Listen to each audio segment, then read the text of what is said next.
मोक्षमार्गस्य नेतारं भेत्तारं कर्मभूभृतां ज्ञातारं विश्वतत्त्वानां वन्दे तद्गुणलब्धये। आचार्य उमास्वामी विरचित तत्वार्थसूत्र मोक्षशास्त्र आपण बघतो. तर ह्याच्यामध्ये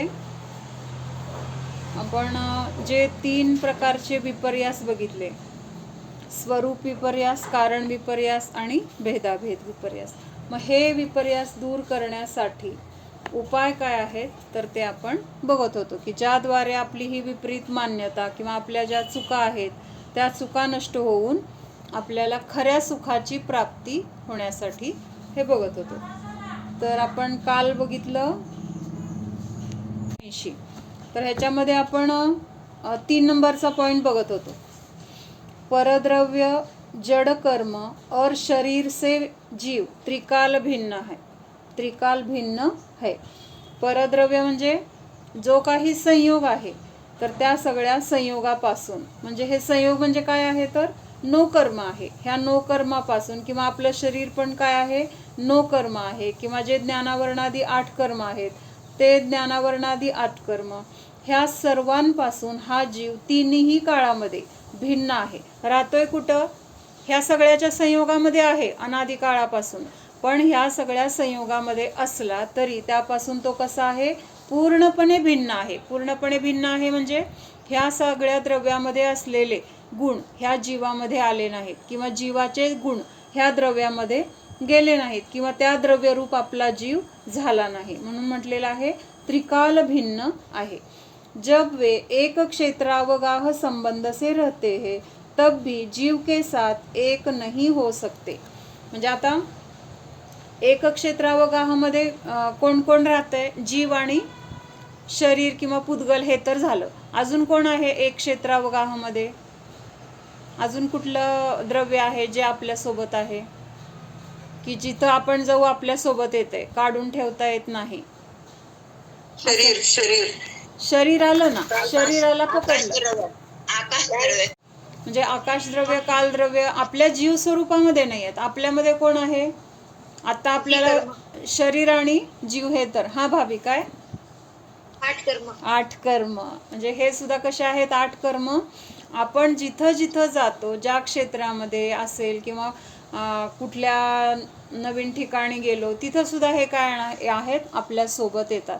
म्हणजे आता हे आपलं मनुष्य पर्याय नष्ट झाली किंवा हा भव आयु संपली तर त्याच्यानंतर आपण पुढच्या भवामध्ये जाताना सुद्धा हे द्रव्य कर्म आपल्या सोबत आहेत का? ह्या भवाबरोबर संपले ज्ञानावरणादी 8 कर्म, आपला मनुष्य भाव संपला तर ते ज्ञानावरण, दर्शनावरण हे जे 8 कर्म आहेत, आता आपली मनुष्य गती संपली किंवा हे शरीर आपलं सुटलं.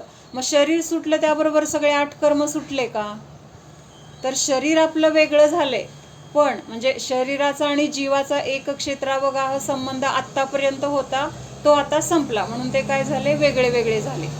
जसे बॉन्ड असतात ना, आपण ॲग्रीमेंट करतो, जोपर्यंत ॲग्रीमेंट आहे तोपर्यंत आपण त्या व्यक्तीशी काय आहोत, बांधले गेलेले आहोत किंवा ती व्यक्ती आपल्याशी बांधली गेली आहे. पण ॲग्रीमेंट संपलं की त्या ॲग्रीमेंटमध्ये असलेल्या जे काही लिखावट आहे त्याला काही किंमत राहते का?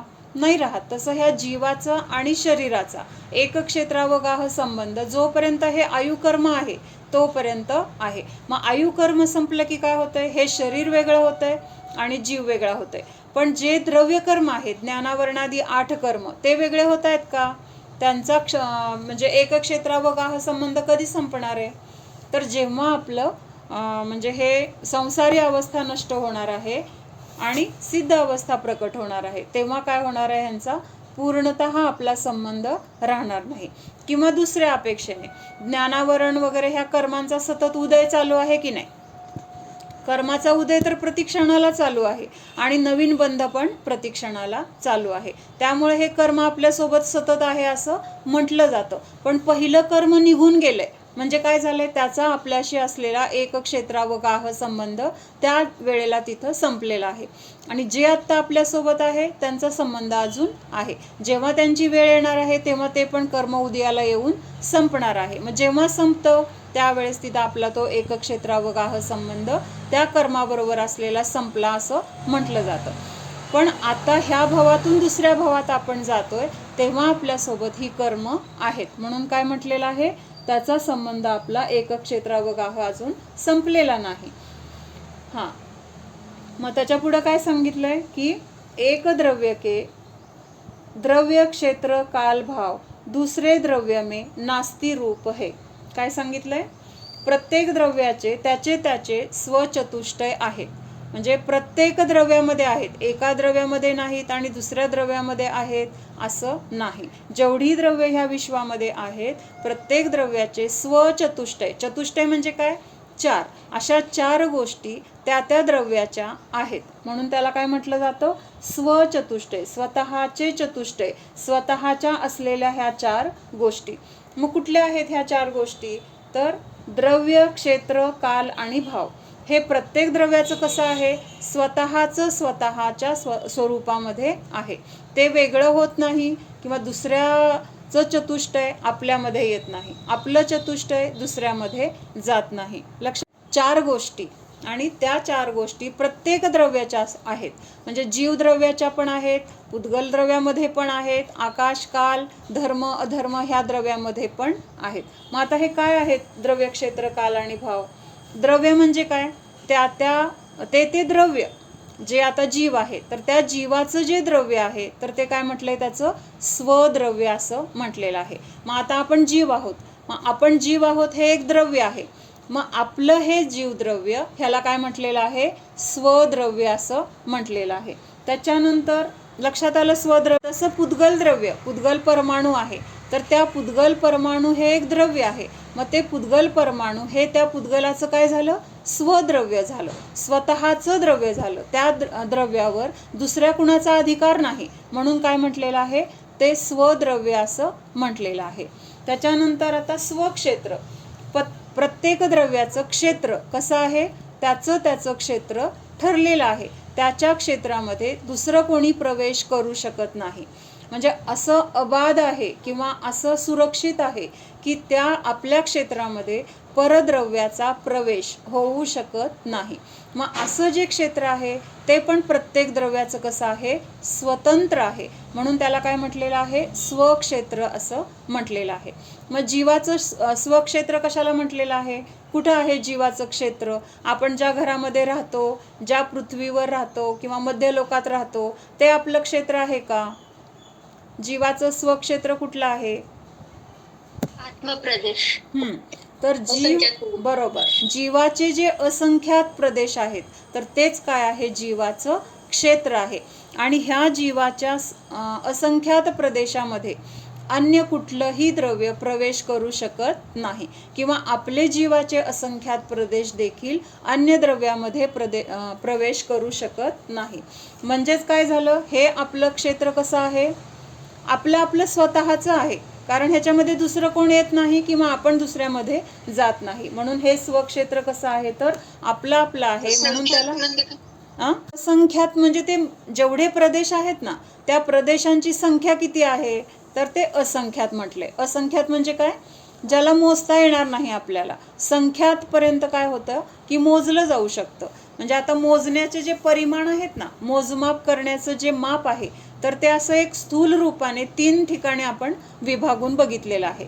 पहिल्यांदा काय म्हटलंय, संख्यात, दुसरं त्याच्या पुढं असंख्यात आणि त्याच्या पुढं अनंत. म्हणजे हे काय आहे, 3 प्रकार, ह्याच्याद्वारे मोजमाप समजलं जातं किंवा त्या संख्या किती आहेत, ते द्रव्य किती आहेत ह्याचं मोजमाप केलं जातं. मग द्रव्य असेल, क्षेत्र असेल किंवा काल असेल, हे सगळं मोजण्यासाठी काय आहे, ह्या 3 गोष्टी एक स्थूल रूपाने म्हटल्या जातात. मग संख्यातमध्ये काय येणार आहे, तर ज्या गोष्टी आपण मोजू शकतो किंवा मोजण्याचं त्याच्या सामर्थ्य आपल्यामध्ये असेल तर ते काय झालं, संख्यात झालं.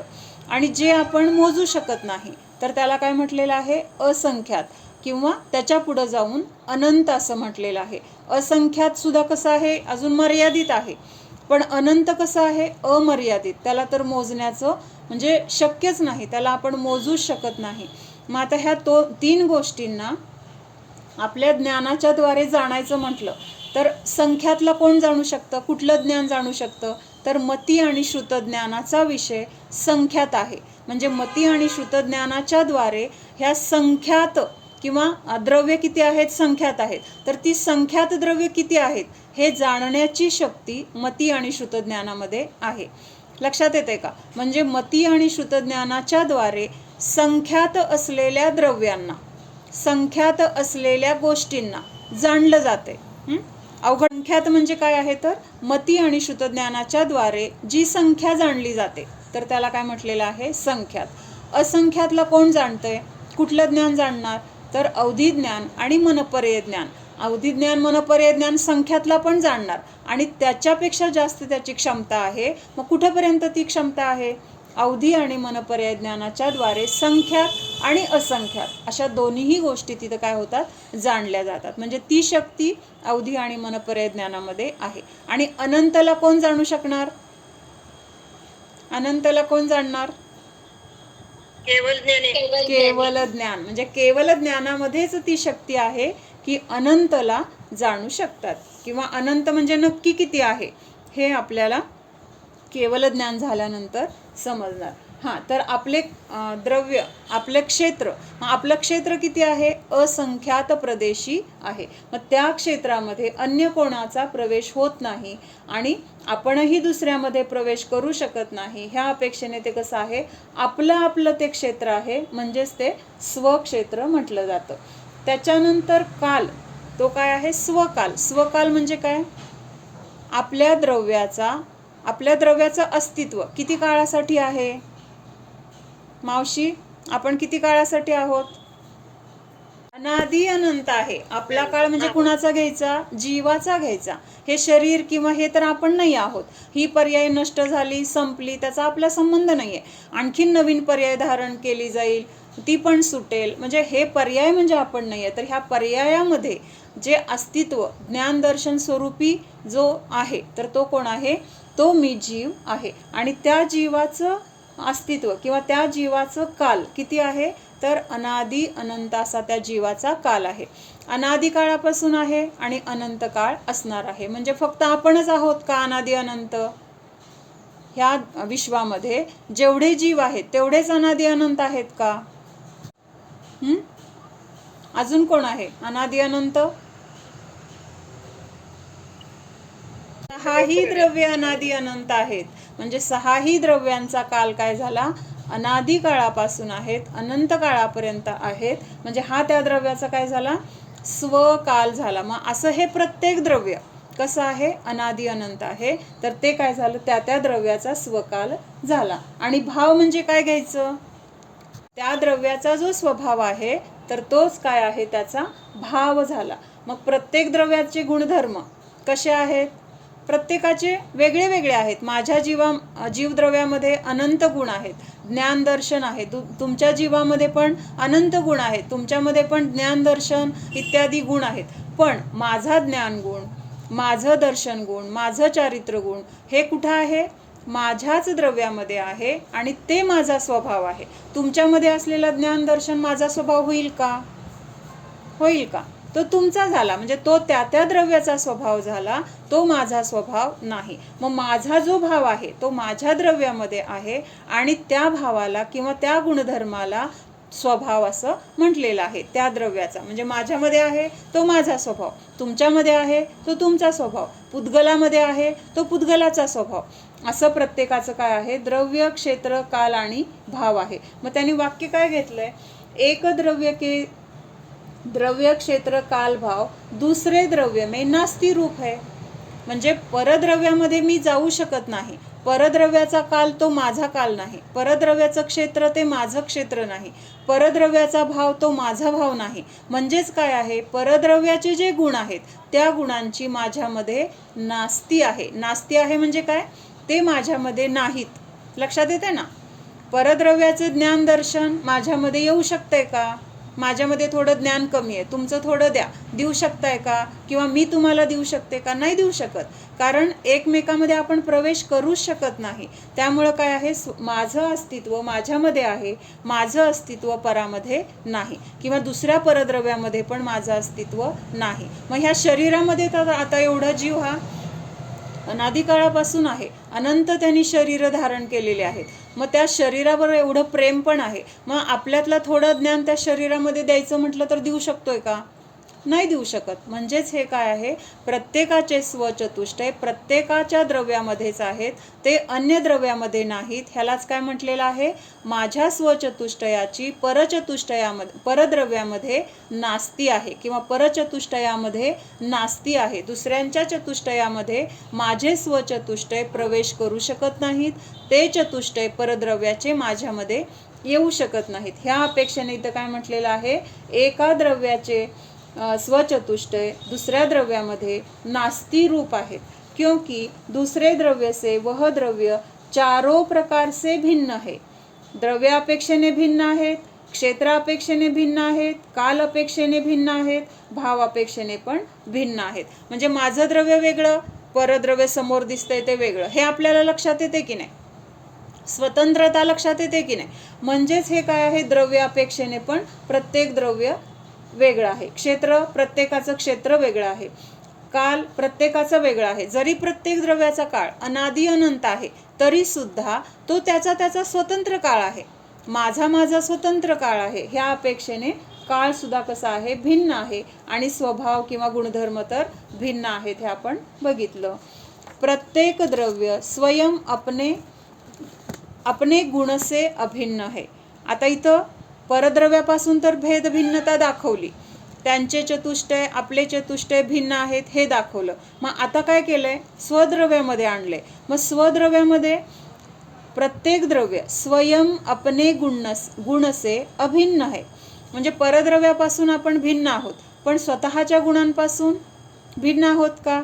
नाही आहेत. कसं आहे, तर तिथं अभिन्नता दाखवली, किंवा अभिन्नता आहे, कारण माझ्यामध्ये जे ज्ञानदर्शन अनंत गुण आहेत, ते गुण आपण वेगळे वेगळे करू शकतो का? घरामध्ये काय आहेत, डबे आहेत, ते डबे काढले, हा डबा धुतला, तो डबा धुतला, स्वच्छ केला, ठेवला, तिथं प्रत्येक वेगळं वेगळं वस्तू दिसते. तसं चला आता ज्ञानगुण जरा स्वच्छ करूया, दर्शन गुण जरा स्वच्छ करूया, असं करता येईल का आपल्याला? नाही. तर त्या अखंड जीवद्रव्यामध्ये हे सगळे गुण कसे आहेत, संपूर्ण द्रव्यामध्ये व्यापलेले आहेत. गुण म्हटलेच कशाला, जो द्रव्याच्या संपूर्ण भागामध्ये आणि संपूर्ण अवस्थामध्ये कायम आहे, त्यालाच गुण असं म्हटलेलं आहे. म्हणजे हे गुण सगळ्या गुणांशी कसे आहेत, एकमेक झालेले आहेत, तिथं भिन्नता नाही. क्योंकि उससे वह द्रव्य कभी पृथक नहीं हो सकता. इस प्रकार समझ लेने पर भेदाभेद विपरीतता दूर होती है.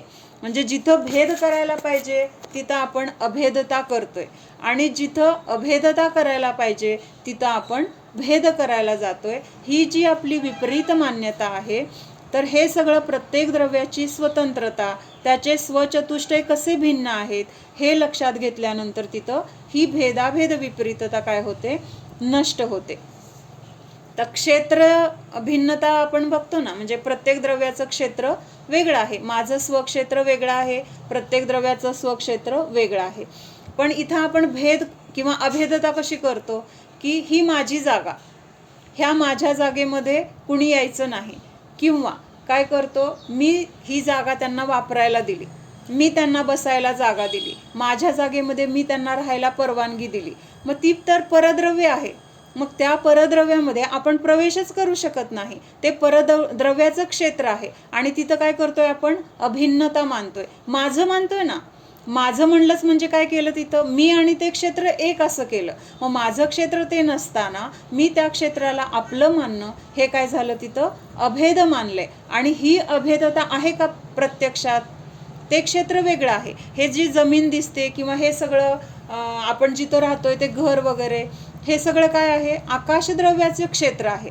आकाशद्रव्याच्या क्षेत्रामध्ये आपण काय करतोय, आपलं अस्तित्व मानायला जातोय, म्हणजेच तिथं आपण अभेदता करतोय. मग जेव्हा लक्षात येतं की हे आकाशद्रव्याचं क्षेत्र आहे, हे क्षेत्र माझं नाही, तेव्हा तिथं काय झालं, तिथं भेद झाला आणि तिथं जे आपलं आहे ते आपल्याला समजल्यामुळं विपरीतता नष्ट झाली. जे परद्रव्यामध्ये आपलं अस्तित्व किंवा आपलं क्षेत्र मानत होतो, ती विपरीतता काय होते, इथं नष्ट होते. व्यवहाराने म्हणावं लागेल, म्हटलं जाईल. व्यवहारावर सगळं जग चालतं. हा, व्यवहारावर चालतं, पण व्यवहार आहे तसं मानलं तर काय होतं, मग संसार पण चालतो. व्यवहार चालण्यासाठी आपण जे काही करतोय, बोलतोय, पण तसंच जर मानलं तर काय होतं, मग त्याच्यामुळं, तशा मानण्यामुळं काय होतं, आपला संसार पुढं कंटिन्यू चालू राहतो, तिथं कुठंही ब्रेक येत नाही. कळतंय का?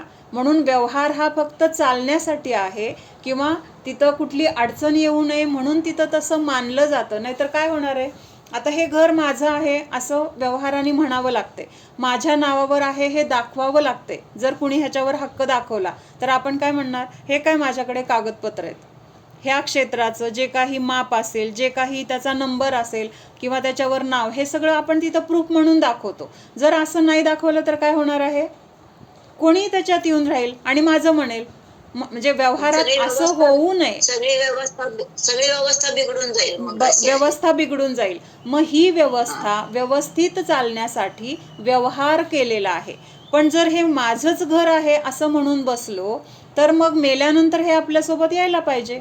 मानलंय ना माझं, पण येतंय का, आपल्यासोबत येणार आहे का? आपण दुसऱ्या भावात जाऊ, समजा देवगतीत जाऊ, मग तिथं हे माझं आत्ता जे काही कमवलेलं आहे, घर जाऊ दे, कमवलेलं जे काही असेल, पैसा, दागिने, तेवढं नेऊ शकतो. ते काय फार नसतं ना, दिसायला थोडे पिशवीत घालून ती पिशवी नेऊया, गावाला जाताना नेतो तसं नेऊ शकणार आहे का? म्हणजेच ते आपलं नाही हे इथं सिद्ध होतंय. मग आता इथं जोपर्यंत त्याच्या संयोगात आहे तोपर्यंत त्याला माझं माझं म्हणावं लागतंय, म्हटलं जाईल, पण ते माझं नाही हे अंतरंगामध्ये पण दृढ श्रद्धान असणं गरजेचं आहे. व्यवहार वेगळा आहे, निश्चय वेगळा आहे. पण व्यवहार आणि निश्चय कसा आहे, दोन्ही एकमेकाच्या हातात हात घेऊन पुढं चालतायत. नुसतं व्यवहाराने चालायचं म्हटलं तरी होणार नाही, नुसतं निश्चयाने चालायचं म्हटलं तरी पण होणार नाही. म्हणजे व्यवहाराला निश्चयाची जोड पाहिजे, निश्चयाला व्यवहाराची जोड पाहिजे, तर हे सगळं काय होणार आहे, आपला मोक्षमार्ग पण सुरळीत होणार आहे. आणि ह्याच्यातून आपण ह्या संसारातून, कर्मातून बाहेर पडणार आहोत. म्हणजे बोलताना माझं माझं म्हणत असताना हे माझं नाही हे अंतरंगातून दृढ श्रद्धान त्याच वेळेस असणं गरजेचं आहे. नाहीतर एकदा व्यवहार पाळू नंतर निश्चय पाळू, असं दोन वेगळ्या वेगळ्या वेळेला दोन पाळायचे म्हटलं तरी सुद्धा काय झालं, तो व्यवहार पण व्यवहार नाही आणि तो निश्चय पण निश्चय नाही. आता जोपर्यंत इथं आहोत तोपर्यंत माझंच म्हणून बसूया. मग त्याच्या माझंच म्हणून बसल्यामुळे मग काय होणार आहे, ह्या संयोगाबद्दल रागद्वेष होणार आहेत. तर ते रागद्वेष कसे होणार आहेत, अनंतानुबंधीपूर्वक होणार आहेत. अनंतानुबंधी कशापूर्वक रागद्वेष होतील. मग मानलं म्हणजे हे माझंच किंवा हे म्हणजे शरीर म्हणजेच मी, अशी मान्यता तर आपली आहे. पण आपण हे सगळं कशासाठी बघतोय, तर ही मान्यता आपल्याला तोडायची आहे. ही मान्यता तोडण्यासाठी व्यवहार काय आहे आणि निश्चय काय आहे हे समजून घेतोय आपण. मग आता जर आपण असं म्हटलं की जोपर्यंत मनुष्यभाव आहे तोपर्यंत मानूया, माझंच आहे असं श्रद्धान करूया. मग असं श्रद्धान केल्यामुळं मग जर ह्या आपल्या परिग्रहामध्ये काही कमी जास्त झालं, काही नुकसान झालं, तर तिथं आपल्याला आतून त्रास होतो. मग माझंच काय, म्हणजे जणू काही माझ्या शरीराचा किंवा माझ्या जीवाचंच काही नष्ट झालंय, इतकं दुःख तिथं होतंय. का असं होतंय, तर जे आपलं नाही त्याच्यामध्ये आपण आपलं मानलंय ना, ही मान्यता केल्यामुळं तिथं आपल्याला काय होतंय, जरी असं म्हटलं ह्या भवापुरतं मानूया, मग ह्या भवापुरतं मानलं की तेच संस्कार झाले. काय संस्कार झाले, माझंच आहे, त्याच्यामध्ये कुठेही आपण मला हे सोडायचंय म्हणजे हे माझं नाही किंवा काही काळापुरतं मला मिळालंय असे विचारच नाही आहेत ना. तिथं एकरूपता आहे, त्याच्याशी ममत्व आहे. आणि त्यामुळं तिथं काय होणार आहे, जे काही रागद्वेष आपल्याकडून केले जातील किंवा जे होतील आपल्याकडून रागद्वेष, तर ते कसे असणार आहेत, अनंत संसाराला कारणीभूत असणार आहे. म्हणून आता माझं माझं म्हणत असताना हे माझं नाही हे पक्क श्रद्धान त्याच वेळेस आपल्या अंतरंगामध्ये असणं गरजेचं आहे. म्हणजे बहिरंगातून व्यवहार करत असताना सुद्धा अंतरंगामध्ये जो निश्चय आहे, निश्चय काय आहे, हे सगळं परिग्रह माझा नाही, ह्यापासून मी भिन्न आहे, हे भेदविज्ञानाचं श्रद्धान आपल्या अंतरंगामध्ये त्याच वेळेस असणार आहे. असं श्रद्धान असू शकतं की नाही व्यवहारामध्ये?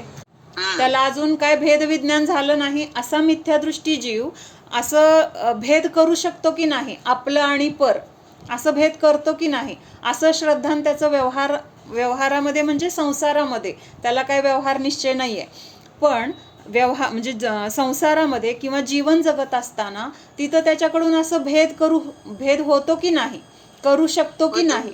कसा होतो, कसा करतो मिथ्यादृष्टी जीव सुद्धा? माझा मुलगा आहे आणि तो दिसतोय तो माझा नाही आहे, म्हणजे तिथं सुद्धा कसं आहे, श्रद्धान आहे, पण ते श्रद्धान मिथ्या म्हटलं जातं. पण मिथ्या श्रद्धानाच्या द्वारे सुद्धा तो तिथं भेदविज्ञान करतोय की नाही, हे माझं घर आहे, हे माझं घर नाही, किंवा हा माझा पैसा आहे, तो माझा पैसा नाही. भले आपला जो पैसा आहे त्याच्याशी खूप एकरूप आहे, तो मुलाशी एकरूप आहे, तो मुलगा म्हणजे माझा जीव की प्राण आहे, त्या मुलाला काय झालं तर मी जगणार नाही इतकं त्याच्याशी आपलं काय आहे, म्हणजे एकत्व आहे, किंवा असं श्रद्धान आहे. हे श्रद्धान चुकीचं आहे, पण तसं श्रद्धान मिथ्यादृष्टीचं आहे की नाही, मग तिथं तो भेदविज्ञान करतोय. मग आता इथं आपल्याला काय करायचंय, धर्मामध्ये जे व्यवहारामध्ये आपल्या संयोगामध्ये आलेलं आहे त्यापासून मी भिन्न आहे, आणि जे माझं आत्मस्वरूप आहे, जे आता आपण बघितले चतुष्टय, तर हे 4 चतुष्टय म्हणजे माझं स्वरूप आहे, ते सोडून अन्य द्रव्याचं क्षेत्र, अन्य द्रव्याचं परिणमन किंवा अन्य द्रव्याचा स्वभाव ह्याच्याशी माझा काहीही संबंध नाही. हे दोन्ही गोष्टी एकाच वेळेस पाहिजेत. लक्षात येते का? जर व्यवहार आत्ता करून नंतर म्हातारं झाल्यावर आपण धर्म करू, म्हातारं झाल्यावर निश्चय करू म्हटलं तर आत्ताचा व्यवहार पण व्यवहार नाही, आणि तेव्हा करू म्हटलेला तो निश्चय पण निश्चय नाही. ह्या दोन्हींची सांगड एका वेळेस असेल तर त्या व्यवहाराला व्यवहार हे नाव योग्य आहे, आणि त्या निश्चयाला निश्चय हे नाव योग्य आहे. लक्षात? म्हणजे असं व्यवहार चालतोय म्हणजे आता तिथं निश्चय चालणार नाही, व्यवहार करताना मी निश्चय कसं करू, अशक्य आहे असं वाटू शकतं. पण तिथं अंतरंगामध्ये मान्यता आपली निश्चय स्वरूपाची, किंवा जे जसं आहे तसं असू शकते, त्याच्यामध्ये काहीही बाधा येऊ शकत नाही. आणि असं निश्चयपूर्वक असेल तरच तो व्यवहार पण आपल्याकडून कसा होणार आहे, व्यवस्थित होणार आहे. त्या व्यवहार करताना पण तिथं आपल्याकडून चुका होणार नाहीत, किंवा रागद्वेष होणार नाहीत. झाले तरी त्याची तीव्रता कशी असणार आहे, अनंतानुबंधी स्वरूपाची असणार नाही, जी अनंत संसाराला बांधू शकणार नाही. असं तिथं रागद्वेष असतील, पण तिथं ती तीव्रता असणार नाही जी अनंतानुबंधीमध्ये असणार आहे. त्या प्रकाराने इथं भेद आणि अभेद हा जो विपर्यास होता तर तो कसा दूर होतो हे आपण बघितलं. आता पुढं सांगितलंय सत. सत काय आहे, त्रिकाल टिकणेवाला, सत्यार्थ, परमार्थ, भूतार्थ, निश्चय, शुद्ध, यह सब एकार्थवाचक शब्द है. म्हणजे आता हे जे शब्द सांगितले ना, त्रिकाल राहणारा, सत्यार्थ म्हणजे काय, जो सत्य आहे, सत्य आहे म्हणजेच तो तिन्ही काळात असणार आहे. परमार्थ म्हणजे काय, जे त्याचं अस्तित्व कसं आहे, उत्कृष्ट असं त्याचं म्हणजे प्रयोजन म्हणा, किंवा त्याचं द्रव्य, किंवा तेच काय आहे तर सारभूत आहे, ह्या अपेक्षेने परमार्थ. मग सारभूत म्हणजे जे सत्य आहे. भूतार्थ म्हणजे पण काय आहे, जे खरं आहे, ज्याच्यामध्ये खोटेपणा बिलकुल नाही, तर ते भूतार्थ. निश्चय म्हणजे पण जे परद्रव्यापासून भिन्न केलेलं आहे, स्वतःचं अस्तित्व जे दाखवून देतं, असं ते निश्चय. म्हणजेच ते पण कसं आहे, सत आहे, त्रिकाल आहे. म्हणजे एकाच शब्दाला वेगवेगळ्या अपेक्षेने फक्त तिथं बघितले किंवा सांगितले, अर्थ सगळ्यांचे काय आहेत, एकच आहेत. शुद्ध, यह सब एकार्थवाचक है. जीव का न्यायक भाव त्रैकालिक अखंड है. न्यायक भाव म्हणजे काय, न्यायक भाव, हा म्हणजे हा जीवाचा बरोबर, हा जीवाचा जाणण्याचा जो स्वभाव आहे, तर हा जाणण्याचा स्वभाव कसा आहे, त्रिकाल आहे. म्हणजे भूतकाळामध्ये जेवढं काही काळ झालेला आहे त्या सर्व काळामध्ये पण आपण जाणत होतो, आता वर्तमानामध्ये पण आपण जाणतोय, आणि पुढं अनंत काळ जो असणार आहे त्या अनंत काळामध्ये पण हा जीव काय आहे, जाणणार आहे. मग आता एखादा जीव बेशुद्ध आहे, कोमामध्ये गेला असं आपण म्हणतो, मग तो जाणतोय का नाही? त्या जीवाची जाणण्याची क्रिया जाणतो ना, जाणत असतो, हा जाणत असतो. त्याचं फक्त इंद्रिय कमी काम करतं, पण जाणत असतो. हा, म्हणजे तिथं त्या इंद्रियातून त्याचं जाणणं व्यक्त होत नाहीये, कारण इंद्रिय काय झालेत, आता निकामी झालेत. त्यामुळं त्या इंद्रियांचं किंवा त्या अवयवांचं तिथं काम काय झालेलं आहे, बंद झालेलं आहे. आणि त्यामुळं तिथं काय झालेलं आहे, ते जाणण्याची क्रिया आपल्याला ह्या शरीराच्या द्वारे, इंद्रियांच्या द्वारे लक्षात येत नाही. पण त्या कोमा अवस्थेमध्ये सुद्धा त्या जीवाची जाणण्याची क्षमता किंवा जाणण्याचं कार्य चालू आहे, ती क्षमता आहे, तिथं ती क्षमता नष्ट झालेली नाही. म्हणून आम्हा काय सांगायच्या की एखादा जीव आता कोमामध्ये आहे, मग त्याला काय उपदेश द्यायचा आहे, त्याला काही समजतच नाही, असं म्हणून त्याला उपदेश द्यायचा नाही, असं करायचं नाही.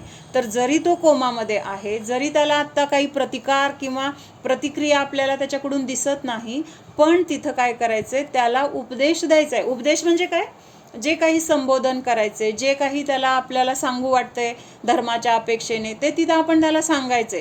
आपल्याला त्याच्याकडून प्रतिक्रियाची अपेक्षा न ठेवता सांगायचे, आणि तो जीव ते ग्रहण करतो. लक्षात येते का? जरी तिथं त्याचे अवयव, त्याचे इंद्रिय साथ देत नाहीयेत, पण तो जीव जे जे काही तिथं संयोगामध्ये चालतोय त्या जाणण्याची क्रिया चालू आहे ना, मग त्या जाणण्याच्या क्रियेद्वारे हा उपदेश त्याला ग्रहण केला जाऊ शकतो, त्याच्यावर ते संस्कार होऊ शकतात. त्यामुळं जरी आपल्याला वाटतं की त्याला समजत नाहीये, किंवा एखादा वेडा आहे त्याला काय समजतंय, किंवा एखादा प्राणी आहे त्याला काय आपली भाषा समजते, असं आपल्याला वाटतं, पण तिथं सुद्धा ह्या शब्दांना जरी त्याला त्या शब्दाचा बोध होत नाही, पण त्या भावाला ते ग्रहण करतात.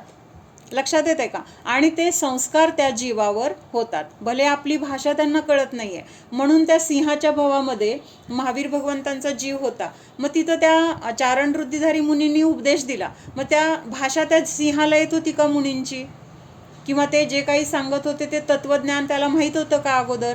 पण त्या मुनींचा भाव त्याच्या लक्षात आला, आणि त्या भावाच्या द्वारे तिथं काय झालेलं आहे, सम्यक दर्शन झालेलं आहे.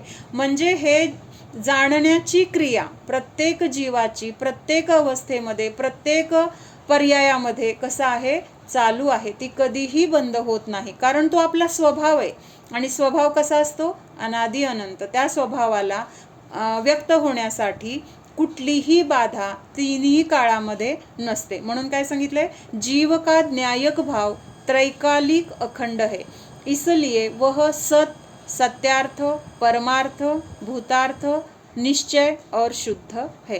इस दृष्टि को द्रव्य दृष्टि, ब्रेन डेड मध्ये जीव असू शकतो. ब्रेन डेड झाला म्हणजे तिथं त्या शरीराचे सगळे अवयव तर नष्ट झाले, पण तिथं जीव जर असेल तर तिथं जाणण्याची क्रिया चालू आहे. पण आताचं कसं चाललंय, सध्या व्हेंटिलेटरवर ठेवतात, मग ते व्हेंटिलेटरवर ठेवल्यामुळं ते शरीराचं तापमान वगैरे मेंटेन होतं, पण तो जीव गेलाय का नाही हे आपल्याला तिथं त्या डॉक्टरांना मात्र नक्की माहीत असतं की ह्याचा जीव गेलेला आहे, पण ते बिलासाठी वगैरे असं केलं जातं. मग तिथं जीव नाही आहे, जरी ते व्हेंटिलेटरद्वारे त्या शरीराचं तापमान आपल्याला म्हणजे ते गरम लागतंय किंवा तिथं श्वासोश्वास चालू आहे असं वाटतंय आपल्याला, कारण तिथं कृत्रिम चालू आहे, पण ते चालू आहे याचा अर्थ तिथं जीव आहेच असं नाही. पण ज्या ठिकाणी कसं आहे, कोमामध्ये गेलेला जीव आहे म्हणजे त्याचं कुठलंही इंद्रिय तिथं प्रतिक्रिया देऊ शकत नाही, डोळे बघू शकत नाहीत, कान तिथं त्याची क्षमता आत्ता चालू नाही आहे, पण त्याच्यामध्ये जीव आहे, तर तिथं काय आहे, ह्या उपदेशाचा उपयोग किंवा ह्या उपदेशाचे संस्कार त्या जीवावर होऊ शकतात. फरक एखादा जीव बेशुद्ध झालाय आणि त्यावेळेस तिथं तशा अवस्थेमध्ये जरी आत्ता त्याला आपण बोललेलं समजत नाहीये, पण अंतरंगामध्ये जो जीव आहे ना, त्या जीवाला हे जाणलं जाते, किंवा तो जीव जाणण्याची क्रिया त्याची चालू असल्यामुळं जाणू शकतो. बाहेरचं शरीर तिथं जाणत नाहीये, कारण शरीर तसंही जाणतच नाहीये, पण ह्या शरीराच्या द्वारे जे ज्ञान बाहेर पडत होतं ते तिथं आता थांबलं गेले, बंद झाले, चोकअप झाले, अडथळा आलाय तिथं बाहेर पडायला. पण आतमध्ये तो जीव जाणतोय, त्याची तिथं जाणण्याची क्षमता बंद झालेली नाही. इस दृष्टि को द्रव्य दृष्टि, वस्तु दृष्टि, शिव दृष्टि, तत्व दृष्टि और कल्याणकारी दृष्टि भी कहते हैं. मग अशा प्रकारे आपल्या जाणणाऱ्या जीवाला, आपल्या स्वभावाला आपण जसं आहे तसं जाणलं, ह्या सगळ्या परिग्रहाहून भिन्न असं जे माझं द्रव्य आहे, तर ते कसं आहे, अनादि अनंत आहे. मग त्या द्रव्यालाच वस्तू म्हटलंय, ते द्रव्यच आपल्याला सुखाचं कारण आहे म्हणून त्याला शिव म्हटलंय. तेच तत्व आहे. तत्व म्हणजे काय? तत्व, तत्व. तत्व शब्द काय सांगतो? तोपणा त्यामध्ये कायम आहे. म्हणजे आता ज्ञान ज्ञान ज्ञान म्हणजे हा स्वभाव जीवामध्ये कसा आहे? कायम आहे, प्रत्येक पर्यायामध्ये आहे. मग हे काय झालं? तत्वदृष्टी झाली. आणि तेच आपल्याला सुखाला कारण आहे म्हणून त्याला काय म्हटलं? कल्याणकारी दृष्टी असं पण आपण म्हणू शकतो. आता हे सत झालं, जे कायम आहे, अनादि अनंत आहे, तिन्ही काळामध्ये आहे, ते काय झालं? सत झालं. आता असत कशाला म्हटलंय? जे क्षणिक आहे, अभूतार्थ आहे, व्यवहार, भेद, पर्याय, भंग, अविद्यमान, जीव में होने वाले विकार भाव, हे सगळ्या गोष्टी काय आहेत? असत आहेत. असत का म्हटलेलं आहे ह्यांना? ह्यांचं अस्तित्व तर आपल्याला दिसतंय. अस्तित्व आहे म्हटल्यानंतर त्याला सत म्हणायला पाहिजे. मग अस्तित्व तर दिसतंय. कशा कशाचं अस्तित्व दिसतंय? पर्याय आहेत किंवा काय दिसतंय तिथं? क्षणिक आहेत म्हणून. बरोबर.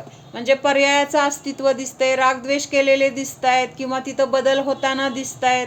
काल असलेलं आज वेगळं दिसतंय, म्हणजे काल होतं मग आज पण आहे. मग हे कालचं होतं त्याला आपण काय असत म्हणतोय? जे काल होऊन गेलं, संपलं, आता ते काय नष्ट झालं असं म्हणतोय. पण काल त्याचं अस्तित्व होतं ना, मग त्याला असत का म्हटलंय? तर ते टिकत नाहीये. जसा आपला स्वभाव आहे, आपला ज्ञानगुण आहे, आपलं द्रव्य आहे, तर ते कसं आहे? अनादि काळापासून आहे, अनादि काळापर्यंत असणार आहे. म्हणून ते कसं आहे? सत म्हटलंय. पण ह्या जीवामध्ये किंवा प्रत्येक द्रव्यामध्ये जे जे पर्याय आहेत, तर त्या पर्याय कशा आहेत? क्षणिक आहेत. आत्ता उत्पन्न झाली, नष्ट होते, परत नवीन उत्पन्न झाली, ती पण नष्ट होते, परत नवीन उत्पन्न झाली. म्हणजे हे काय चालू आहे? पर्यायाचं उत्पन्न होणं आणि नष्ट होणं हे चालू आहे. म्हणून तिथं काय म्हटलेलं आहे? असत आहे, क्षणिक आहे, अभूतार्थ आहे, त्याचा आश्रय घेण्यायोग्य नाही. किंवा कसं आहे? ते अविद्यमान म्हटलंय. अविद्यमान म्हणजे काही क्षणापुरतं किंवा एका क्षणापुरतं, एका समयापुरतं त्याचं अस्तित्व आहे किंवा असणार आहे, नष्ट होणार आहे, ह्या अपेक्षेने अविद्यमान असं म्हटलेलं आहे. मग जीवामध्ये जे रागद्वेषादी विकारी भाव उत्पन्न होत आहेत, जे जे काही विचार आपल्या मनामध्ये येत आहेत, जे जे काही आपल्याला इच्छा उत्पन्न होत आहेत, जे जे काही चिंता किंवा आकुलता ह्या रूपाने जे जे विचार आहेत, हे सगळं काय आहे? असत म्हटलेलं आहे. काय आहे? असत म्हटलेलं आहे. म्हणजे त्या विचारांना काही अर्थच नाही. अर्थ नाही कुठल्या अपेक्षेने नष्ट होत आहेत. मग जे नष्ट होत आहे ते आपलं आहे का? सत आहे का? म्हणजे सत नाही, त्याला पकडून कशाला बसायचं? नष्ट होणार आहे, सुटून जाणार आहे. मग त्याला जर आपण धरून ठेवलं तर काय होतं? जे सुटून जाणार आहे त्याला आपण धरून ठेवलं काय होतं? बंद पडणार की. पण आता व्यवहारात बघितलं आपण, एखादी वस्तू सुटून चालली आहे आणि त्याला पकडून ठेवायचा प्रयत्न केला आपण, काय होणार आहे? की. पण आता प्रत्यक्ष ते सोडायचं नाहीये आणि ते सुटतंय म्हणून तिथं आकुलता होणार. अरे पकडून ठेवा, सुटलं नाही पाहिजे, आणि तरी पण ते सुटणार आहे. मग सुटल्यानंतर पुढं काय आहे? दुःख. काय दुःख आहे? अरे ते कसं काय सुटलं? सुटायला नको होतं, मी एवढं पकडून ठेवण्याचा प्रयत्न केला, मी इतकं कष्ट केलं आणि ते नष्ट झालं. म्हणजे ह्या असतला आपण जर धरून बसलो, जे नष्ट होणार आहे त्याला पकडून ठेवण्याचा प्रयत्न केला, तर आपल्याला तिथं नियमाने काय मिळणार आहे? दुःखच मिळणार आहे. म्हणून आपली दृष्टी कुठं पाहिजे? द्रव्याकडं पाहिजे. बदलणाऱ्या पर्यायाकडं आपण दृष्टी देतो, बदलणाऱ्या पर्यायाला आपण सत मानतो आणि त्यामुळं आपल्याला तिथं काय होतं? दुःखाला सामोरं जावं लागतं. आता लहान बाळ होतं, लहान असताना आपल्याला खूप छान वाटतं, त्याच्या प्रत्येक क्रियेला बघून किंवा त्याच्या प्रत्येक होणाऱ्या बदलाला पाहून आपल्याला आनंद वाटतं. ते आपल्याशी असं हुंकाराने बोलतं, आपल्याला पाहिलं की हसतं, आपल्याला पाहिलं की पकडून ठेवायला बघतं आणि मग तिथं काय होतं, आपल्याला आनंद वाटतो. किती छान आहे ते, किती छान दिसतंय, कसं खेळतंय छान, आपल्याला बघून कसं तिथं प्रतिक्रिया देतंय आणि त्याच्यामध्ये आपल्याला काय होतं, तिथं आनंद वाटतो किंवा सुख वाटतं. त्याच्या असण्याला आपण काय म्हणतो, आपल्या सुखाचं कारण मानतो. आणि मग काय झालं, ते बाळ हळूहळू हळू मोठं होत झालं. आता काय झालं, ते खोडकर बाळ झालं. आता काय झालं, खोडकर बाळ झालं. आणि आपल्याला काय पाहिजे होती, ती पहिली पर्याय आवडत होती आपल्याला. ते छोटं असताना किती छान होतं आणि ती पर्याय आता नष्ट झाली. आता ते सारखं त्रास देतंय, सारखं काहीतरी खोड्या करतंय, नुकसान करतंय किंवा आपल्याला त्रास देतंय, ऐकत नाही, रडतंय. आता काय होतंय, आता वाईट वाटतंय. म्हणजे पहिली जी वाईट वाटत, हां, म्हणजे पर्यायाकडे बघतोय आपण, पण ही पण पर्याय पहिली जशी नष्ट झाली तशी ही पण पर्याय नष्ट होणार आहे. असा जर विचार केला तर आपल्याला तिथं दुःख होणार नाही. जे बाळामध्ये जीव होता तोच आता ह्या मोठ्या झालेल्या मुलामध्ये आहे. जीव कसा आहे, तोच आहे.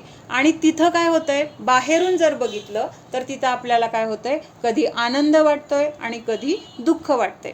मग आणि ह्या आनंद आणि दुःख म्हणजे तिथं राग भाव, आनंद म्हणजे काय, तिथं राग करतोय आणि दुःख करतोय म्हणजे तिथं द्वेष करतोय. मग ह्या राग द्वेषाच्या द्वारे तिथं काय होतंय, कर्म बंद होतोय. म्हणजे असत परिणामाकडे असत पर्यायाकडे बघतोय, असत पर्यायाला बघून आपण तिथं कर्म जे करतोय ते असत नाहीये, ते कर्म सत बांधलं जाते. सत बांधलं जाते म्हणजे खूप काळ आपल्यासोबत राहणार आहे, खूप काळ आपल्याला काय करणार आहे, त्याचं फळ देऊन त्रास देणार आहे, भोगायला लावणार आहे. त्यामुळं तिथं द्रव्याकडे जर लक्ष दिलं तर तिथं आपल्याला दुःख होणार आहे. आता हेच उदाहरण आपण दुसऱ्या अपेक्षेने बघूया, की ते छोटं बाळ आहे, पहिल्यांदा ते खूप छान वाटतंय, नंतर त्याचं काय झालं, खोडकर झालं, रडकं झालं, त्रास द्यायला लागलं, आजारी पडलं. मग त्याच्यामध्ये आपल्याला वेळ जायला लागला, आपल्याला खूप त्रास व्हायला लागला. परत ते मोठं होत गेलं तरी पण तिथं त्याचं शाळा आहे, ते सगळे त्याचे व्याप आपण करतोय. पण जो आई वडील किंवा जे त्याच्याकडे अशा दृष्टीने बघतायत, हे जरी ह्यांनी त्रास दिला, जरी ह्यांनी नुकसान केलं तरी तो माझाच मुलगा आहे, असं ज्या दृष्टीने बघितलं जातं, जेव्हा बघितलं जातं तेव्हा तिथं त्या आई वडिलांना दुःख होतंय का, त्यांनी काय नुकसान केलं, असू दे माझाच मुलगा आहे, त्यांनी काय त्रास दिला, असू दे माझाच मुलगा आहे, असं तिथं काय करतंय. म्हणजे तिथं फक्त मुलगा एवढं जर बघितलं, व्यवहारातलं उदाहरण आहे बरं का, हे धर्मामध्ये नाही लावायचं, तर तिथं त्या आई वडिलांना त्रास होतोय का, नाही होत. कारण त्या मुलाच्या प्रती तिथं प्रेम आहे. मग त्यांनी चांगलं वागलं तरी पण प्रेम आहे, त्यांनी नुकसान केलं तरी पण तिथं प्रेम आहे. मग ह्या दोन्ही गोष्टींच्या मध्ये जो मुलगा आहे तर त्या मुलाकडे त्यांचं लक्ष आहे, त्या मुलाकडे त्यांची दृष्टी आहे. त्याच्या चांगल्या किंवा वाईट वागण्याकडे ते बघत नाही आहेत. त्याच्या चांगल्या किंवा वाईट वागण्याकडे ते काय करतायत, दुर्लक्ष करतायत. असं म्हणतायत की लहान आहे अजून, मोठं झाल्यावर सुधरेल. म्हणजे तिथं काय विचार आहे की ही पर्याय राहणार नाही आहे, पुढची पर्याय येईल, चांगली पर्याय पण येईल, ह्या पर्यायाकडे लक्ष द्यायची गरज नाही आहे, ही पर्याय नष्ट होणारी आहे. म्हणजे अशी बुद्धी तिथं आहे की नाही, लक्षात येते का, लक्षात येते का. म्हणजे त्या मुलाला माझा मुलगा एवढंच बघितलं जाते. तर त्याच्याकडून समजा काय केलं, त्यांनी कबशी फोडली, उद्या काय केलं, पैसे हरवले, पुन्हा काय केलं, दप्तर हरवून आला, पुन्हा काय केलं, शाळेत कुणाला तरी मारलं, पुन्हा काय केलं, अभ्यासच नाही केला, कुणाला तरी शिवी दिली.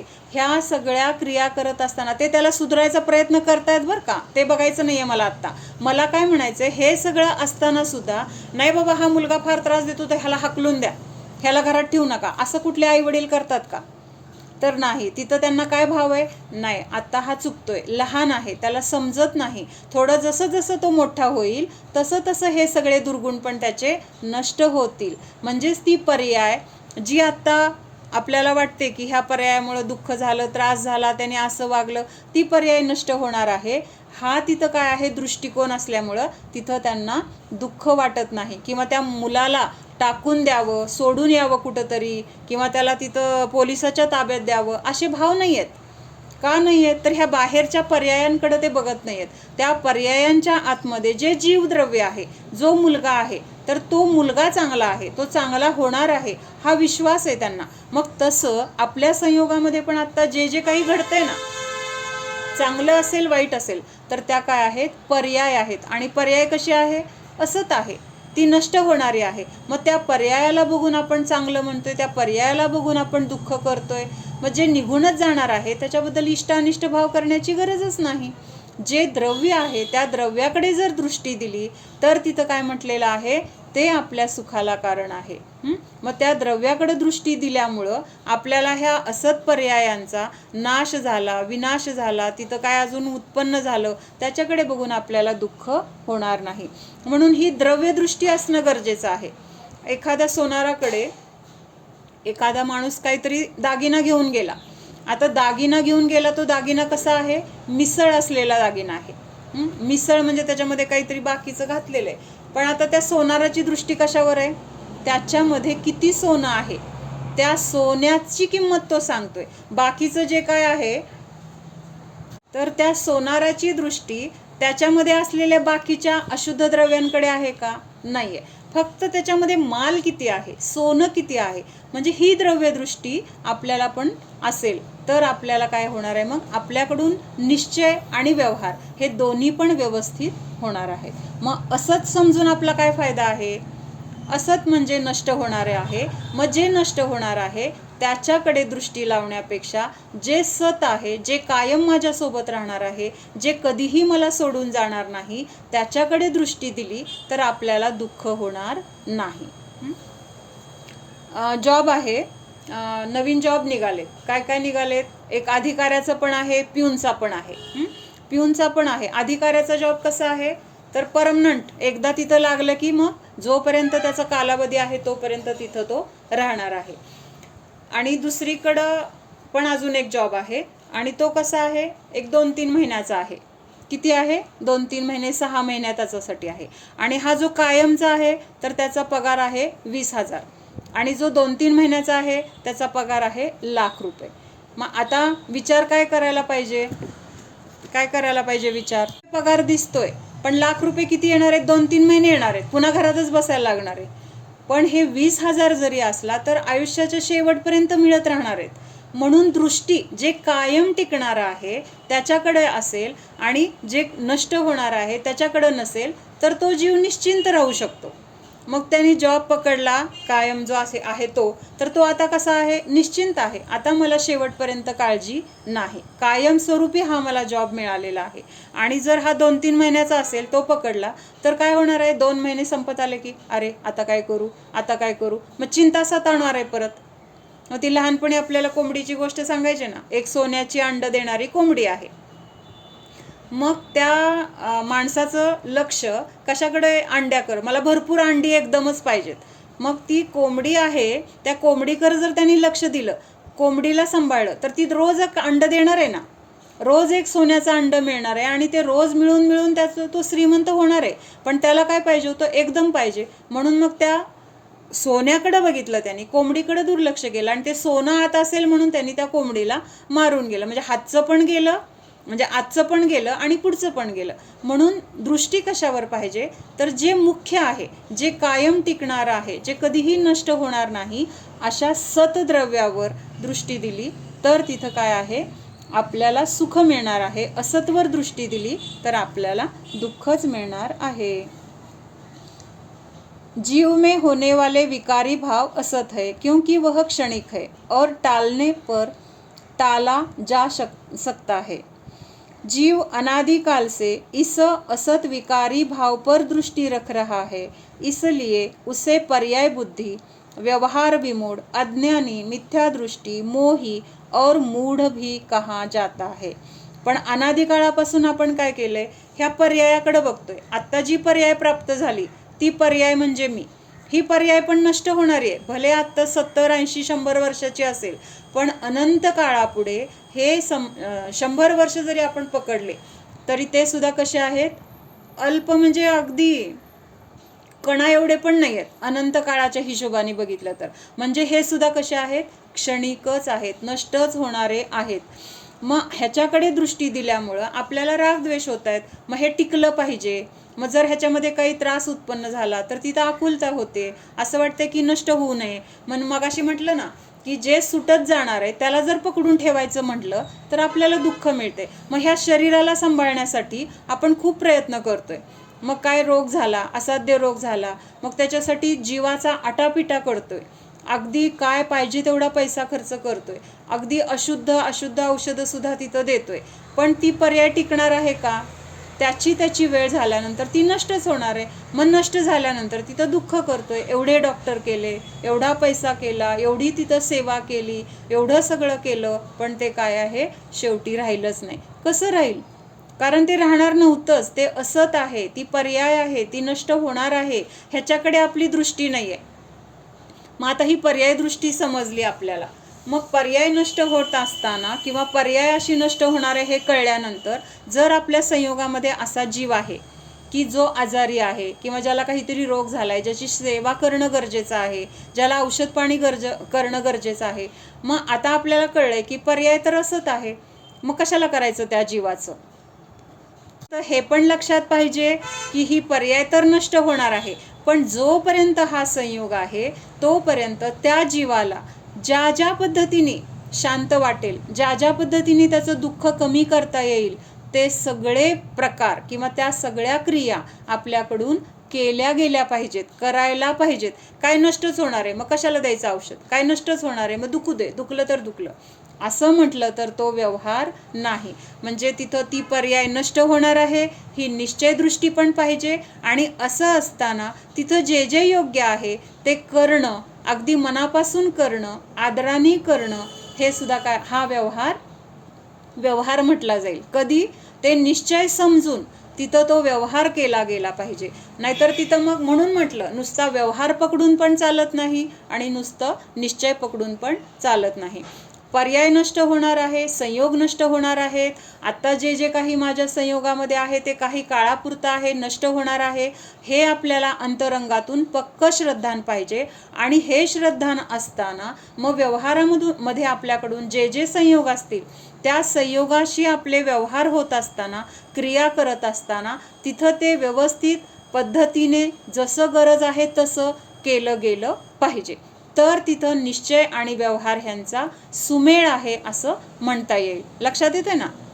आपल्या घरातला नसेल, आपलं नातेवाईक नसेल, आपल्या ओळखीचा नसेल, तरी सुद्धा तिथं आपल्याला तिथं जीव दिसणार.